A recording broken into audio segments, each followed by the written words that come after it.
Estaremos falando sobre valorizando o homem diante da criação. É o tema desta pregação. No Salmo de número 8. Diz assim a palavra de Deus: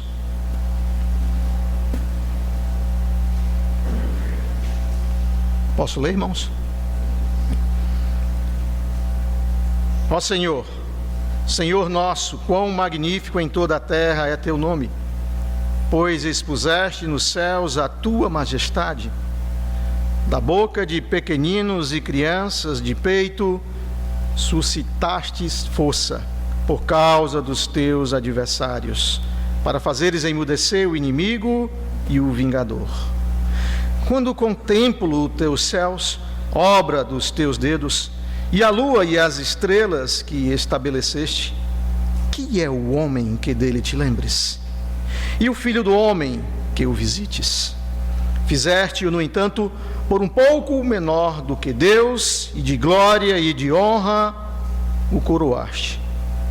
Deste-lhe domínio sobre as obras da tua mão, e sob seus pés tudo lhe puseste: ovelhas e bois, todos e também os animais do campo, as aves do céu e os peixes do mar, e tudo o que percorre as sendas dos mares. Ó Senhor, Senhor nosso, quão magnífico em toda a terra é o teu nome. Pai querido e amado, nós lemos a tua palavra e que tu venha a nos ensinar por meio dela, que possamos também praticá-la, Pai. Te agradeço desde já em nome de Jesus. Amém. Duas coisas me chamam a atenção, amados, desde os primórdios da minha vida. Realmente a imensidão do universo e a pequenez do homem. Observo o céu há pelo menos 30 anos, desde 1983, não de uma forma tão profissional, amadora, é verdade, mas todos os meses eu tenho observado. Alguns astros são bem comuns de observar, como os planetas e a Lua, evidentemente, que no dia de hoje está cheia, está acabando de nascer. Cometas e chuvas de meteoros. Eu não tenho esta prática de cometas e chuvas de meteoro, mas semana passada eu fui procurar um cometa chamado Lovejoy, que foi descoberto agora em agosto por um astrônomo australiano, um jovem australiano, e ele estava na constelação, e foi lá meia-noite, eu fui tentar procurá-lo. Eu não encontrei, fiquei sentado no quintal,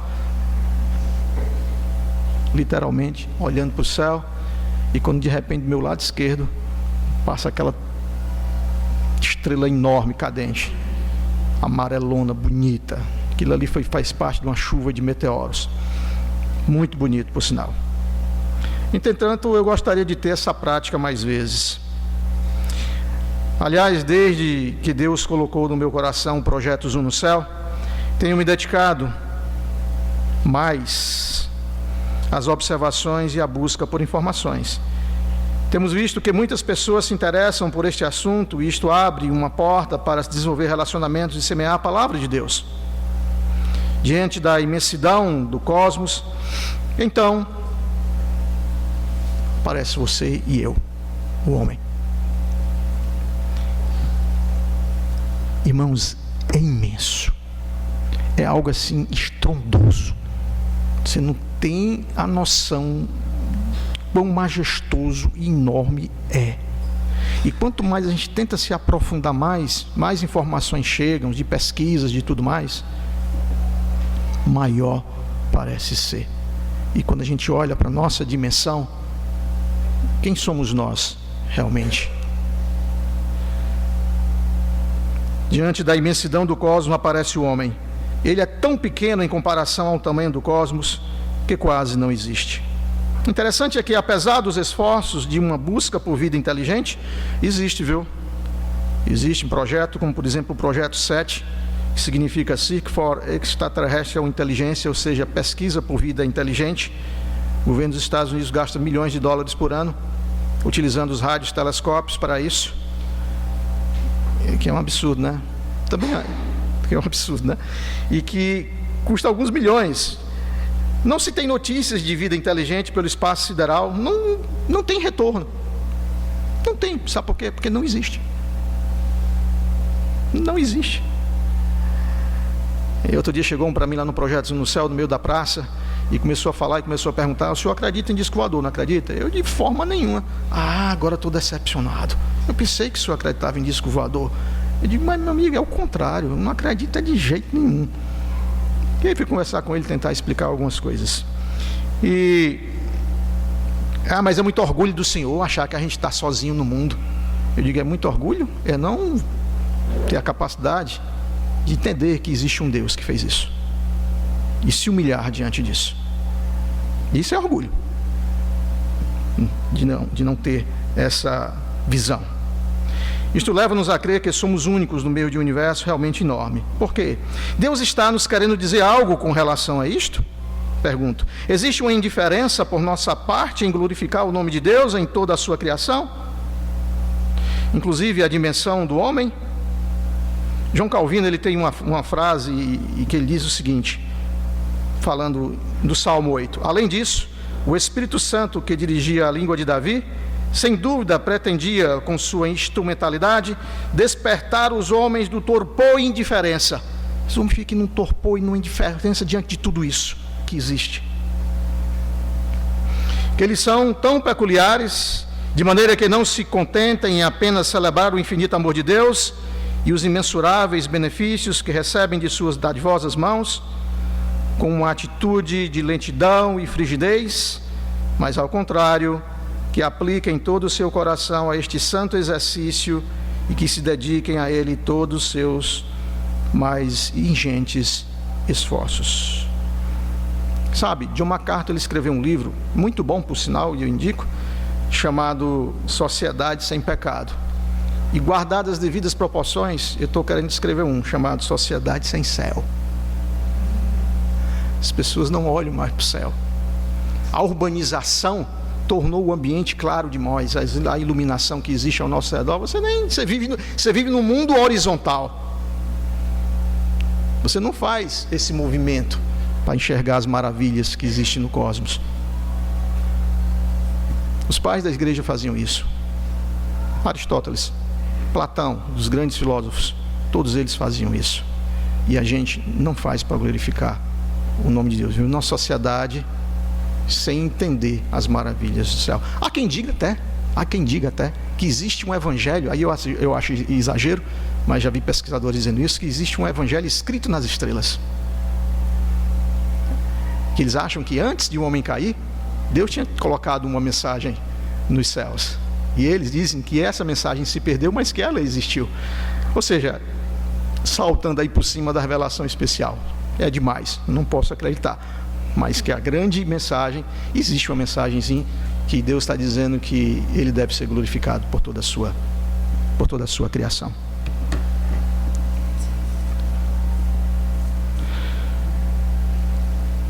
Aqui especificamente nos Salmos, então, peço que os irmãos agora deixem abertas suas Bíblias. Davi escreveu este Salmo maravilhoso em um momento aparentemente diferente dos Salmos anteriores. Aí eu peço que passe a primeira. Aí. Diferente dos Salmos anteriores, que são salmos de penitência e de perseguição. A gente sabe, aí as categorias criadas por Charles Hardy, de que nos 150 salmos eles podem ser distribuídos por tema ou por categorias. Então, por exemplo, a classificação dele aqui, são salmos históricos, sapienciais, sabedoria, da natureza, como por exemplo este, que o salmo número 8 é da natureza, e o salmo 19 também, e outros. Os messiânicos, este salmo número 8, eu não tenho visto as pessoas dizerem que ele falar dele como sendo messiânico, mas ele aponta para Cristo.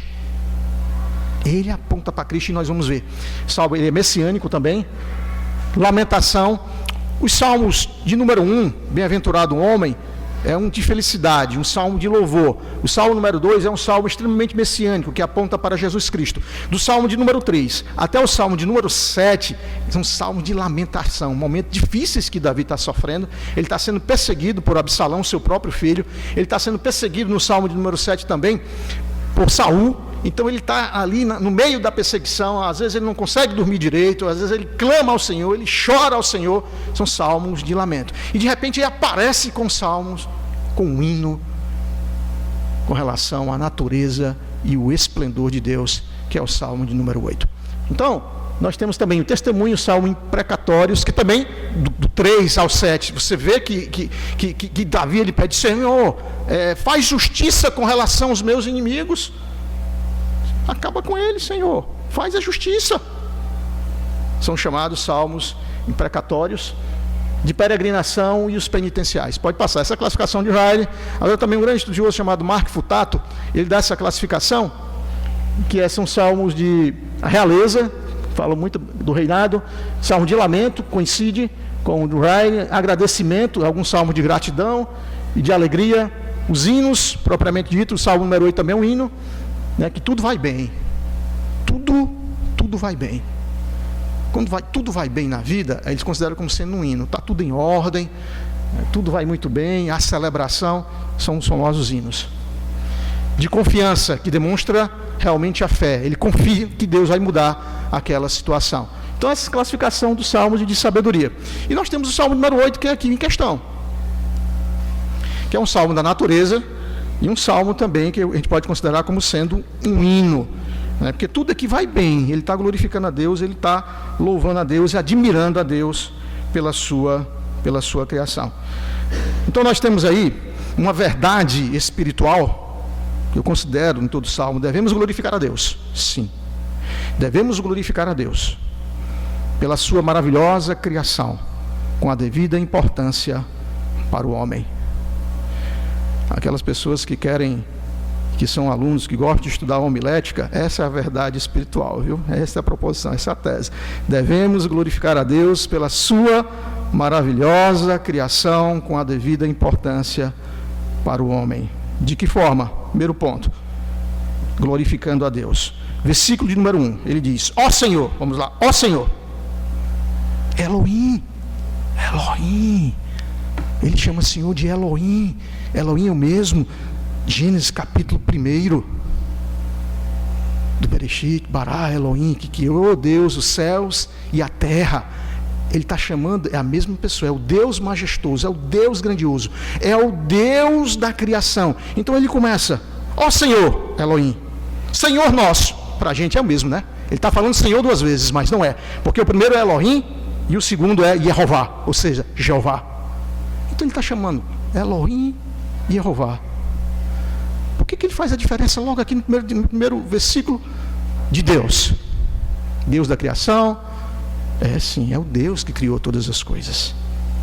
Geralmente Deus e Jeová, o Deus Jeová, o segundo, ó Senhor nosso, é um Deus mais próximo, o que seria mais pessoal. E que a gente vai ver essas duas coisas no decorrer do Salmo. Tanto um Deus grandioso, um Deus criador, como também um Deus que se aproxima, porque Ele nos visita. E Ele nos visitou.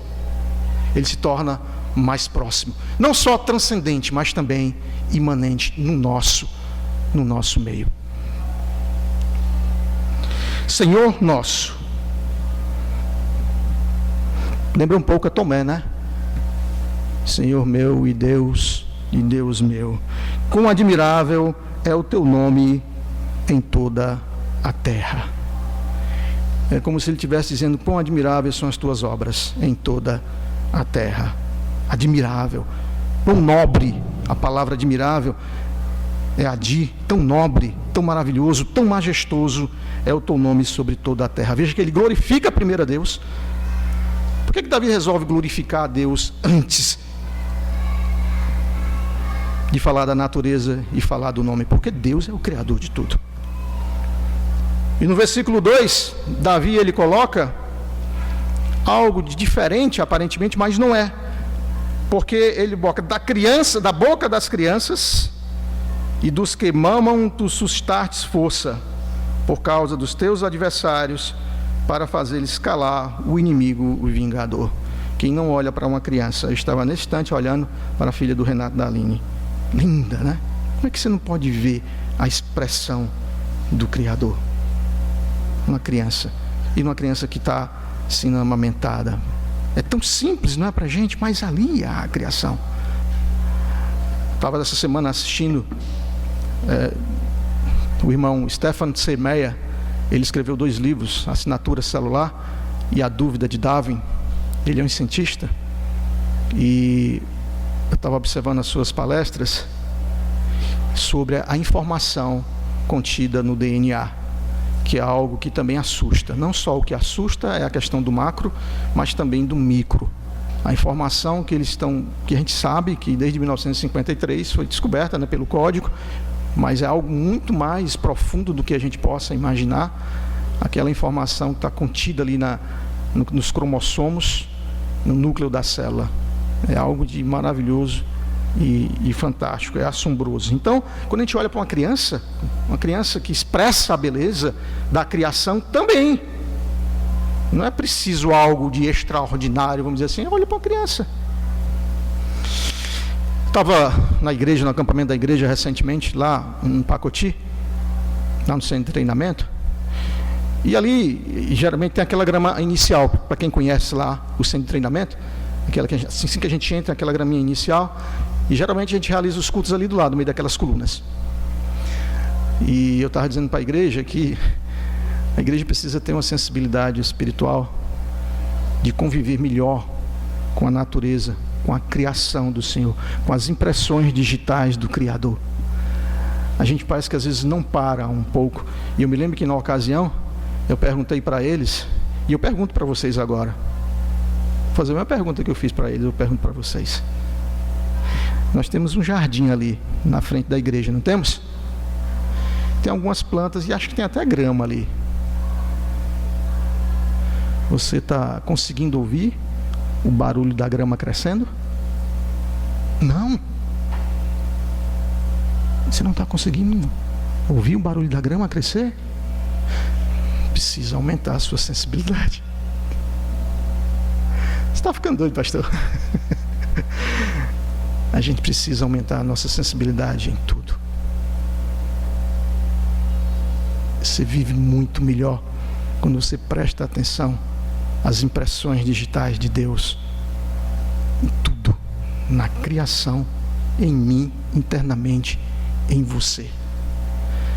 Você sabe que em Gálatas capítulo 6 vem dizendo que a lei de Cristo qual é?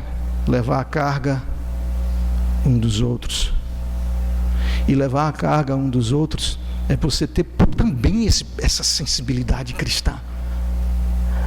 E eu sinceramente, na virada do ano que teve agora, eu desejei para a minha igreja lá do Cambeba, eu quero para cada irmão que as suas preocupações aumentem no ano de 2015. Pastor, você é maluco. As preocupações que você tem, que os outros têm, que você pode carregar. As cargas que os outros têm, que você pode carregar e pode ajudar a carregar. Qual a sensibilidade que nós estamos tendo para isso? Não deixe que esta sensibilidade de compreender a criação, de escutar o barulho da grama crescendo, o rasgar da lua no horizonte quando surge, o caminho do sol quando passa acima de nós, não perca isso. E muito menos levar a carga e as preocupações dos outros. Você está louco, pastor? Já estou cheio de preocupação. Você quer trazer mais preocupação para a gente? É o desejo, porque assim você vai estar fazendo a lei de Cristo. Amém? Assim você vai estar cumprindo e fazendo a lei de Cristo. Prossigamos então. O Salmo 96 diz: glória e majestade estão diante dele, força e formosura no seu santuário, glorificando a Deus. 1 Coríntios 1:27 diz: pelo contrário, Deus escolheu as coisas loucas do mundo para confundir os sábios, e Deus escolheu as coisas fracas do mundo para confundir as fortes. Até que ponto nós somos fracos ou fortes? como uma criança que é fraca, que demonstra uma fraqueza. Naquele tempo falou Jesus dizendo: graças te dou, ó Pai, Senhor do céu e da terra, porque ocultaste essas coisas aos sábios e entendidos e as revelastes aos pequeninos. Os pequeninos podem ganhar outro tipo de interpretação ou proporção. Devemos glorificar, irmãos, como aplicação ao Senhor, pela grandeza do seu nome. É o teu nome que deve ser engrandecido ou é o do Senhor? Vou perguntar de novo. Nós temos que, em tudo que a gente observa, na natureza, na criação, em você e em mim, nós temos que engrandecer e glorificar a Deus. Quem tem que ser glorificado e engrandecido é Deus, não é você. Nós temos uma luta enorme com relação a isso. Nós temos uma luta enorme contra a soberba e contra a vaidade. Todos que estão aqui, todos, sem tirar nenhum. Nós temos uma luta enorme com relação a isso. Precisamos ser mais humildes. E eu sei que você sabe disso. Eu sei que você sabe disso. Saber é uma coisa. Fazer e lutar contra é outra. Devemos valorizar o homem antes glorificando a Deus. Por isso que está em primeiro. O salmista coloca primeiro glorificar a Deus. Pelas suas grandiosas obras, devemos glorificar a Deus pelo homem aqui expresso, no caso, no versículo 2, pelas crianças, obra de sua criação. Por tudo nós devemos glorificar a Deus. Em março agora, eu estava lá em Los Angeles com o pastor Genuan, e nós fomos visitar o Museu Aeroespacial, tem lá. E lá tem uma nave, um ônibus espacial, o Endeavour. E eu fiquei olhando para o Endeavour, cheguei embaixo, bati algumas fotografias, eu e o pastor Genan, ficamos olhando, e eu digo assim, como é que pode, né? Pô, um negócio incrível, incrível. Sei lá para trás assim, eu olhava as turbinas daquele negócio, os negócios tudo ligados um com o outro, aqueles equipamentos. Um negócio de uma obra realmente engenhosa. E aquele negócio subia e sem precisar, entrava na atmosfera, a temperatura altíssima, altíssima. E ela entrava e aguentava a temperatura e não queimava, não papocava. É algo realmente de, irmãos, de uma façanha da engenharia. E eu cheguei para o pastor Jonas e disse: pastor, não, que obra, né? Aí o pastor Jonas disse assim: Demetrio, imagine a gente, né? Nosso corpo humano. É verdade. Quão maravilhoso nós somos. Se a gente está aqui dizendo, olhando para isso aqui, que foi a obra do homem, o ônibus espacial é uma obra de engenharia maravilhosa, e quando a gente olha para o nosso corpo humano, que é esplêndido, maravilhoso, a gente vê, consequentemente, a gente vê a obra do Senhor e a obra de Deus. 3, e o segundo ponto, como é que a gente valoriza então o homem? Contemplando o mundo natural em relação ao homem. No versículo 3 ele diz: quando contemplo os céus. A questão do contemplar, ele é algo mais do que apenas ver. Nem sempre aquilo que você vê, você contempla. Eu posso estar vendo o violão aqui na minha frente, sim. Mas uma coisa é eu meditar sobre o violão. Quando eu começo a contemplar o violão, eu vou começar a identificar que ele tem 6 cordas, que ele tem um orifício ali no meio. Por quê? Por causa da acústica, o formato. Vou começar a meditar nele. Então, a questão do contemplar é algo muito mais profundo. É como os puritanos eles faziam quando liam a Bíblia, um versículo, 1, 2, 3 palavras, uma frase. Eles realmente passavam o tempo todo, o dia todo, meditando naquele versículo. Mas o que será que está acontecendo? O que Deus quis dizer? A nossa vida está tão rápida, o nosso tempo está tão consumidor, e às vezes a gente não para diante da palavra de Deus. Eu sei que às vezes eu quero mais, eu quero muito com relação a isso. Às vezes eu cobro muito com relação a isso. Eu cobro sim, eu quero que você enxergue um objeto direto na sentença da frase. Quero, vou mentir. Eu queria que todo mundo fizesse isso. Eu queria que você enxergasse que o sujeito, para você tentar entender melhor a parte gramatical do que você estava dizendo. Realmente, queria que você entendesse mais o contexto que vai fazer com que aquela palavra ela venha a ser interpretada de determinada forma, semanticamente. Qual o significado daquela palavra? Quero. Tudo isso passa pelo observar. É o observar de forma treinada, meticulada. Outro dia eu cheguei em frente à televisão e abri o canal Discovery. É um dos poucos canais que eu assisto. Discovery, eu estava passando lá a febre do ouro. Pessoal nos Estados Unidos, no Canadá, procurando ouro. Olha, eu vou dizer para os irmãos, aqueles homens procuravam o ouro com tanta garra, compravam uma máquina, a máquina não prestava, aí tinha prejuízo, aí tinha que comprar uma peça para a máquina, custava um absurdo. Eles faziam tudo, empenhavam para conseguir a peça, para procurar e para achar ouro. No final eles conseguiam achar o ouro que devia. A maior mina de ouro que existe não é a do Canadá nem dos Estados Unidos, não. É essa. Será que não vale a pena a gente garimpar?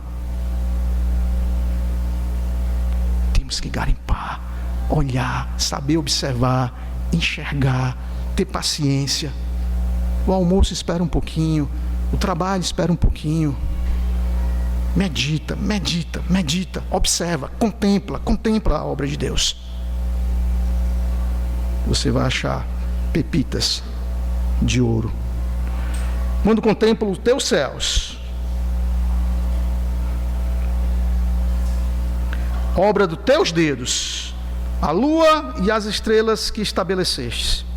Recentemente, eu achei uma coisa incrível do homem. Essa foi demais, irmãos. Eu nunca tinha visto um cometa, sabe? Sim, em 1986 eu esperei ver o cometa Halley, não vi, foi uma decepção. Fiquei frustrado, quase de abandonar minha carreira de astrônomo por causa do Halley.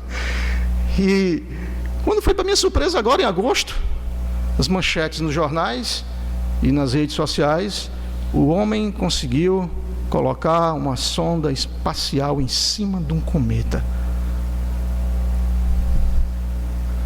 Você sabe que em Gênesis capítulo 1, versículo 26 e 27, vem dizendo que Deus fez o homem à semelhança dele. Depois, no contexto imediato posterior, nos versículos seguintes, ele vai dizer que o homem ele tem domínio. Possivelmente, a imagem e semelhança é de domínio. E a gente chama isso daí de mandato cultural, lá em Gênesis capítulo 1, 26 e 27. O homem ele tem que chegar, ele exerce um domínio, ele exerce em tudo. Hoje em dia a gente costuma dizer, o crente ele tem que estar em tudo. Ele tem que estar no balé da disca, glorificando a Deus. E tem que estar lá para evangelizar. Amém. Ele tem que estar lá na feira aqui do Centro de Convenções, que teve agora aquela, que é a Bienal, como é do livro. Se possível, lançando um livro cristão. Tem que estar lá.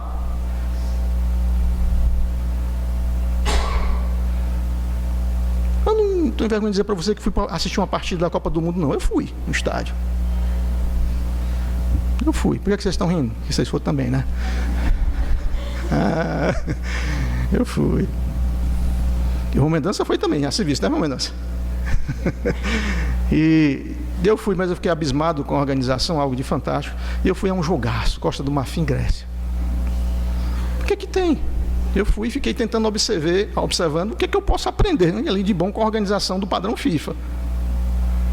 Fiquei observando tudo. Então, o mandato cultural você vai, mas que você seja bom e que a palavra de Deus seja glorificada. Se eu coloco no telescópio lá no meio da praça, que Deus seja glorificado, que você faça a diferença. Então, a ideia realmente é essa. Então, o homem, esse aí é o cometa. 67P, a classificação dele. Os europeus, depois de 10 anos, eles lançaram uma sonda, Rosetta, em 2004. Quando foi agora, em agosto de 2014, 10 anos depois, a sonda chegou no cometa. O cometa tem uns 3 a 5 quilômetros. Meu irmão, a precisão, o ajuste. Peguei uma chave de fenda, viu? Um ajuste para fazer isso é algo de espetacular. Sabe qual a distância que o cometa estava? A distância da Terra para o Sol são 150 milhões de quilômetros. A distância da Terra para a Lua, 380 mil quilômetros.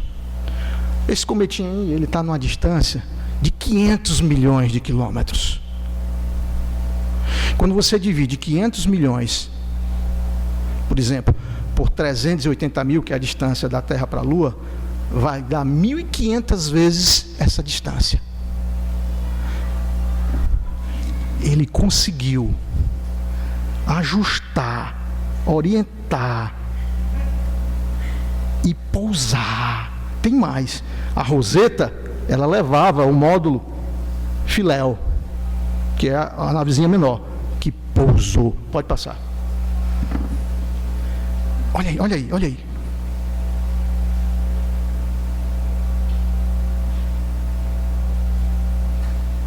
Dá para ver, não é? Aqui. A Terra, o Sol à distância. Inacreditável. Uma façanha inacreditável. E tem mais. A sonda cravou lá e ela mandou mensagem dizendo que achou micro-organismos. Aliás, todo mundo está dizendo que tem vida, né? Carbono, eles encontraram carbono, não é vida, é carbono que eles encontraram. Não tem. Fizeram o teste, tem água. Existe uma densidade, uma relação do segundo elemento, que é o deutério com o hidrogênio, que geralmente se calcula. A água daí é totalmente diferente dos nossos oceanos. Para estar evitando o pessoal de dizer que a água que está aí foi que gerou os oceanos. Não foi. É totalmente diferente. O que eu quero chamar a atenção para você é que a precisão do homem, a inteligência do homem, em tudo, na biologia, nas ciências exatas, na engenharia, em tudo, é algo espantoso. Nós, apesar da queda, o salmista fala, e Davi fala aqui, a gente vai ver nos versículos seguintes, esse homem que ele está falando aqui, a imagem e semelhança de Deus, nos lembra muito o homem antes da queda. E nos lembra também quem nos visita? O Filho do Homem. Quem foi que nos visitou? Jesus. Por isso que é um salmo messiânico. Mas o homem caído, mesmo assim, mesmo depois da queda, ainda lembra um pouco, perdeu muito, morreu espiritualmente, mas lembra um pouco, sim, a imagem de Deus. Irmãos, nós estamos num local tão longe, que se fosse no interior, eu ia dizer assim, rapaz, tu mora lá no quintal do fulano de tal, lá no interior, escondido, no meio das brenhas dos matos, do universo, somos nós. Parece que Deus nos colocou no local e disse assim, ó, você, depois da queda, por que você caiu? Não vai explorar nada, vai só glorificar o que eu fiz. Eu tenho um professor lá, que é um escritor, que é o professor Heber Campos. Ele escreveu vários livros. E ele diz que o homem, depois da queda, perdeu essa questão na dimensão do cosmos, mas ele acha, né, que no universo, no mundo restaurado, nós vamos poder caminhar entre as estrelas. Eu digo, eu estou contigo, que maravilha. Eu vou contigo, viu? Sou o primeiro da fila, nós vamos passear entre os astros, entre as constelações. Já pensou? Essa aqui é a constelação fulano de tal, bem pertinho, ó. Aqui é a estrela Sírius, aqui é fulano de tal, olha aí que maravilha. Porque é longe, viu? Nós perdemos. A estrela mais próxima de nós, se eu viajasse a velocidade da luz, 300 mil quilômetros por segundo, eu chegaria em 4 anos. A mais próxima depois do Sol. É longe. É praticamente impossível. Então Deus nos colocou, nos criou com uma singularidade realmente especialíssima aqui. Muito bem, vamos lá.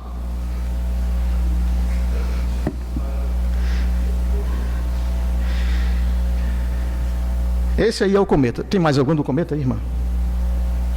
Olha aí. A sonda Rosetta é a maior. O módulo Philae é o de baixo. Esse pousou no cometa.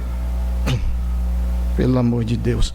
Fazer isso a uma distância de 500 milhões de quilômetros é brincadeira. Brincadeira, algo assim da engenharia espacial fantástico. Esperar 10 anos para isso. Muito bem.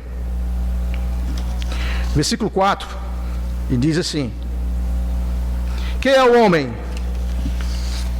E entra no terceiro ponto, o homem como foco principal. Quem é o homem diante de tudo isso, da imensidão do cosmos? Quem é o homem?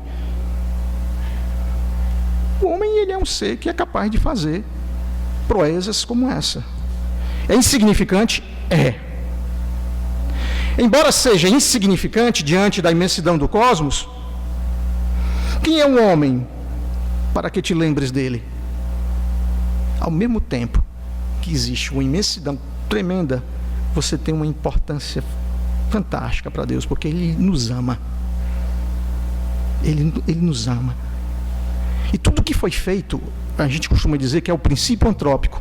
Tudo que foi feito, tudo, do universo, as estrelas, os cometas, as galáxias, os quasares, as aglomeradas de galáxias, tudo foi feito, da imensidão do cosmos, ele foi feito com um propósito. Eu lembrei da escola bíblica do irmão Mendonça. Com um propósito, com um plano de Deus. Ele fez com um propósito, criar o homem. Tudo que foi feito, e não existe essa história de outras civilizações, não vou encontrar nunca, não existe.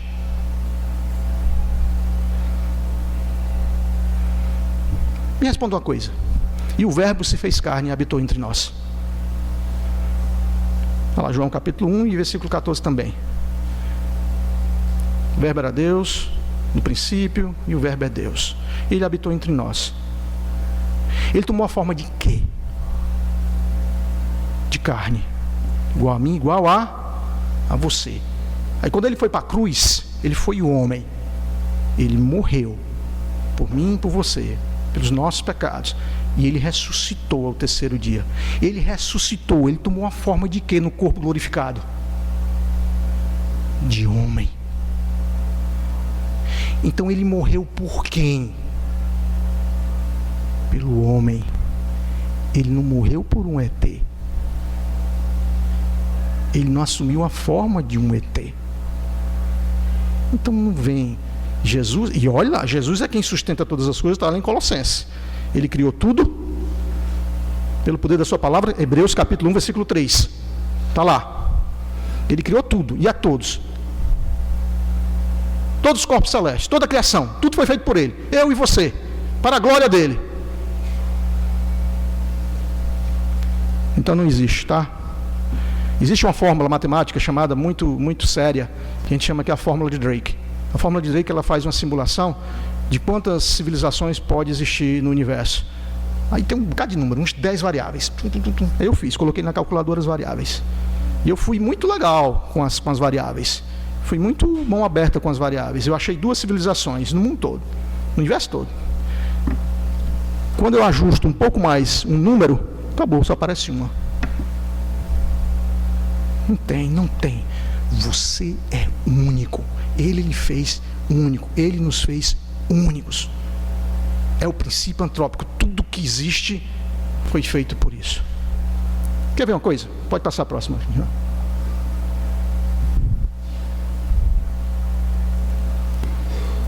Existe aí uma formulazinha de Deus.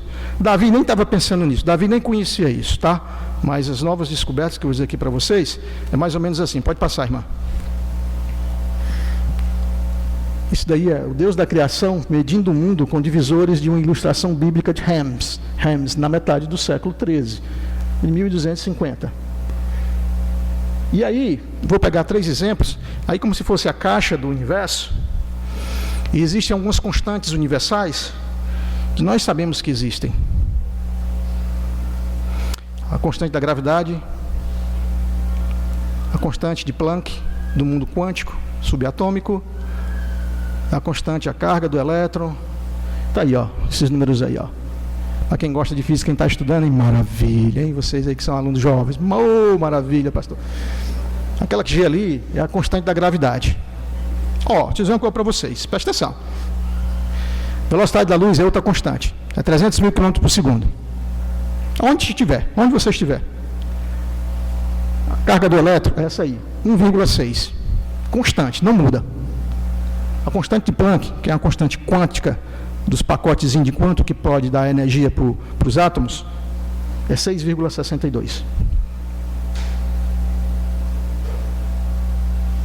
Se a constante de Planck tivesse um 8 aqui, um 8, 1, 2, 3, 4, 5, 6, 7, 8 casas decimais depois, um número insignificante. Se fosse 8, a gente já não existia. Se fosse, a gente não existiria. O ajuste do Criador é fino, finíssimo.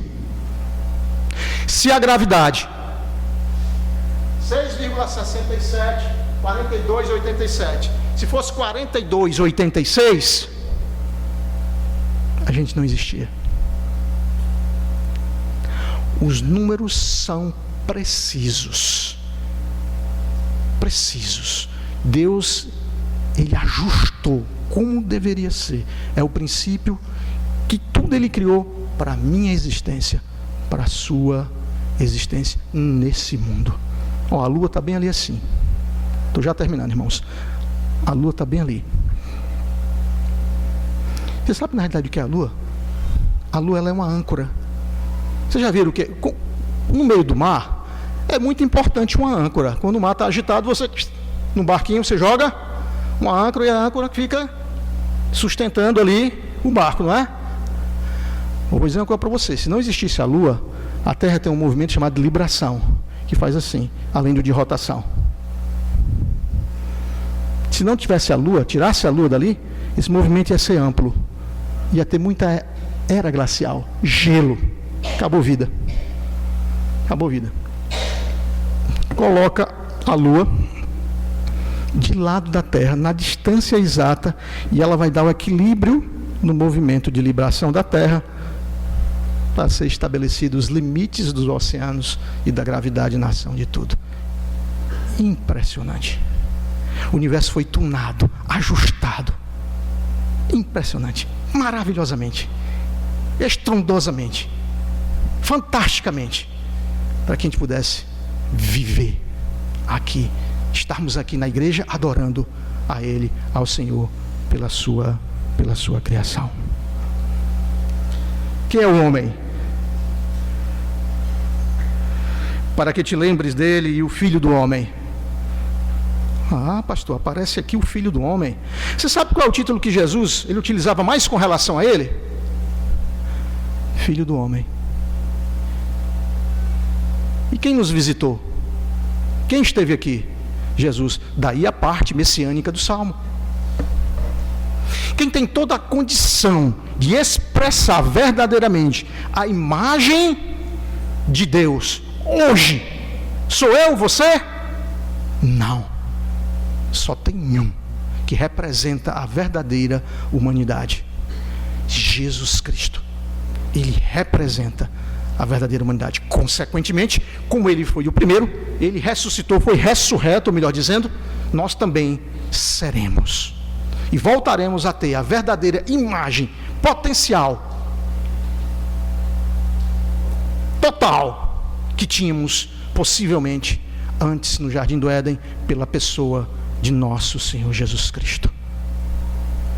Os céus e a terra proclamam a glória de Deus. Deus fez o homem um pouco menor do que Deus. O texto no original em hebraico é Elohim, é Deus, em hebraico. Você pega lá o autor de Hebreus, que ele cita, por exemplo, o autor de Hebreus, que é Paulo, ele diz o seguinte, não é Barnabé, diz o seguinte,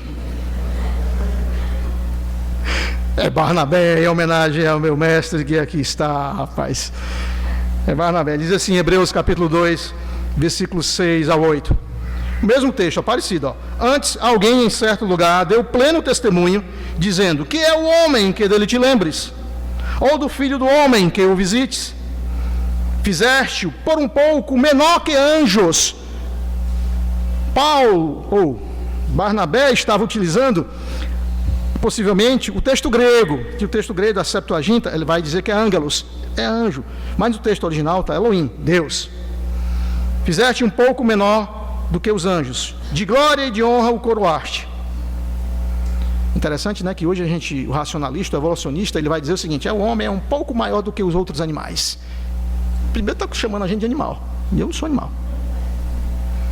Animal racional, animal irracional. E a Bíblia está dizendo que a gente é um pouco menor do que Deus. Olha a diferença.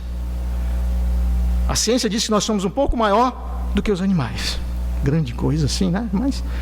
E a Bíblia está dizendo que a gente é um pouquinho menor do que Deus. Completamente diferente. Esse um pouco menor do que Deus, com certeza no seu estado original. E temos um pouco ainda, mas perdemos muito com a queda. Mas vai chegar um momento em que nós, realmente, de acordo com os planos de Deus, vamos ser glorificados. E a nossa imagem, sua semelhança, vai ser grandiosa. Grandiosa. Fizeste um pouco menor do que anjos, de glória e de honra o coroaste, e o constituíste sobre as obras das tuas mãos. Todas as coisas sujeitaste debaixo dos seus pés. Ora, desde que ele sujeitou todas as coisas, nada deixou fora do seu domínio. Agora, porém, ainda não vemos todas as coisas a ele sujeitas. Ainda não vemos, mas vamos ver. Então, o homem, como foco primordial, fez a criação, fez o homem um pouco menor do que ele, para glorificá-lo. Aconteceu algo, a queda. Agora olha aqui para mim. Deus não foi pego de surpresa. Ele nunca é pego de surpresa. Nunca.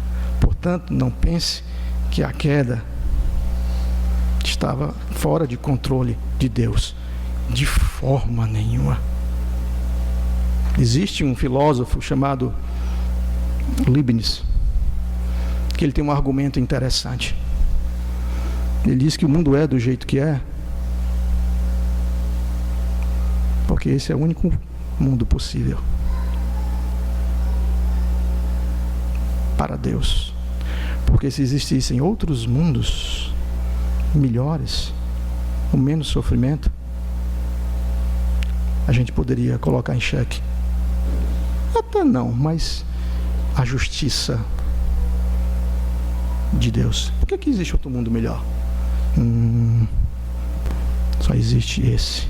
E da forma que é, com o sofrimento de Cristo, era a melhor forma possível, porque Deus sabe de todas as coisas. Deus não se arrisca, como diz a teologia do processo, ou o teísmo aberto. Nosso Deus é um Deus soberano. Ele sabe exatamente de tudo. Então a queda não foi surpresa para Deus. Ele já planejou, sabendo disso, porque é o melhor mundo possível. Mas eu não entendo porque Deus, ele de repente mandou Davi matar um bocado de gente da guerra. Saul mandou matar os despojos, não levar os despojos, matar todo aquele povo na cidade. Sim, que Deus é esse? Que manda matar todo mundo. Na hora que ele quiser, ele faz aquelas pessoas de volta. Na hora que ele quiser. Porque Deus é soberano. Amém?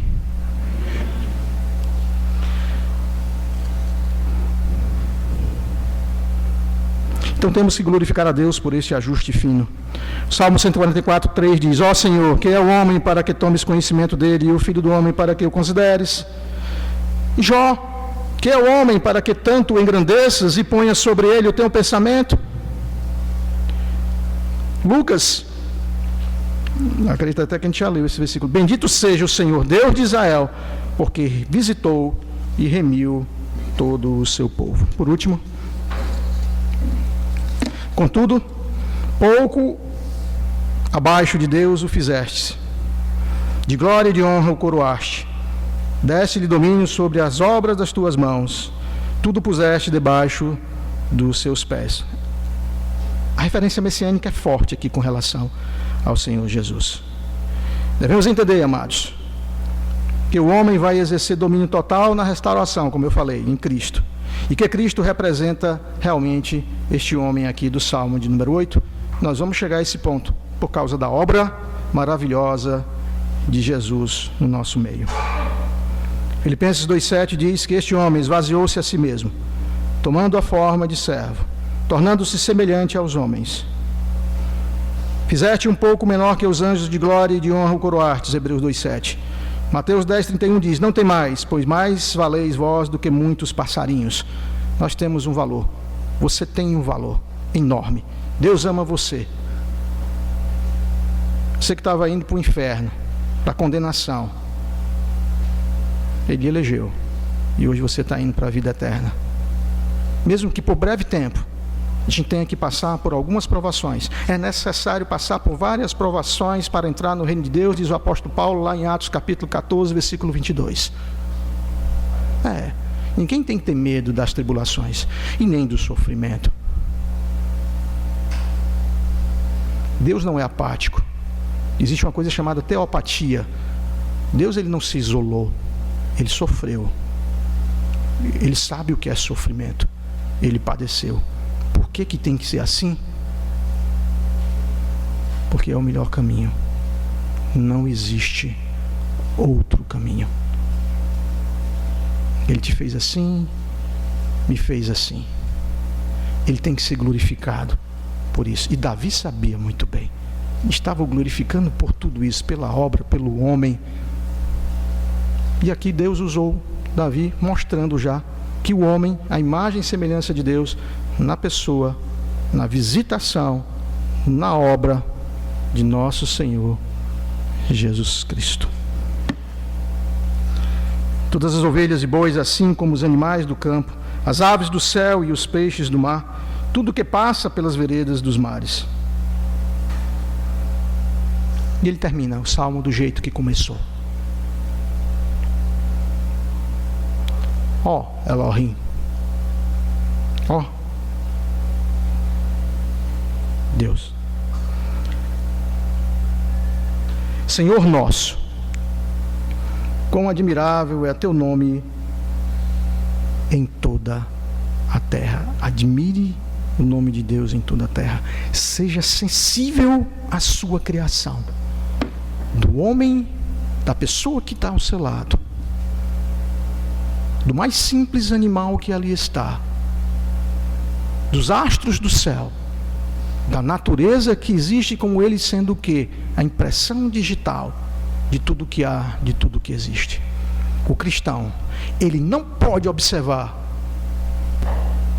o vento batendo naquela mangueira ali fora da mesma forma que ele observava antes de nascer de novo. É completamente diferente. Você, como dizia Anselmo, hoje eu creio para conhecer. Quando a fé ela vem e toma conta do homem de Deus, parece que o entendimento se abre muito no que diz respeito à criação, à ação do Espírito Santo em nós, entendendo o sofrimento de cada um. Eu quero que você pense agora, uma aplicação final. Como é que você está enxergando a realidade? Quais são os óculos que você está enxergando a realidade? Você consegue escutar o barulho da grama? Você consegue escutar as batidas do coração da pessoa que está ao seu lado? Os sofrimentos e as preocupações que elas estão levando? Sensibilidade cristã. É isso que eu desejo para vocês. Como Davi tinha como ninguém. Ele errou, mas no momento certo se arrependia. Ele diz lá no Salmo 51, no momento do arrependimento dele do pecado com Betseba, e ele dizia: coração contrito e compungido é agradável ao Senhor. Coração contrito, de dentro, das entranhas, pedindo perdão de coração, sentindo, tendo a sensibilidade. Não deixe, não viva a superficialidade do ser cristão, do evangelicalismo que está existindo. Não viva. Este não é o evangelho. Não é. Você tem que chorar junto com a pessoa que está do seu lado. Você tem que colocar o ombro, tem que levar a carga, tem que sentir. Não seja egoísta. Não queira sanar só as suas preocupações. Queira sanar também as preocupações das outras pessoas. Tenha sensibilidade. Observe a natureza. Observe o seu semelhante. Isto sim é ser cristão. Que Deus nos abençoe. Pai, estamos aqui diante de Ti. Muito obrigado, Senhor Deus, pela Tua palavra. Oh, Pai querido, que Tu esteja cada vez mais a abençoar a Igreja Bíblica Batista no Planalto, de ser, Senhor Deus, um referencial, de ser, oh Pai querido, um modificador que cause impacto na sociedade cada vez mais. Tu dê sabedoria à liderança, aos irmãos como um todo, que venham fazer essa diferença. Oh Pai querido, que se porventura existe aquele ciclo vicioso que às vezes nós caímos, aquele ciclo que começamos a observar coisas que não deveríamos, do laço do passarinheiro, como diz o Salmo 91, que Tu nos liberte, ó Senhor Deus. Que 1000 caia à nossa direita e 10.000 à nossa esquerda. Que não sejamos atingidos, Pai. Esta oração que eu Te faço em nome de Jesus. Amém.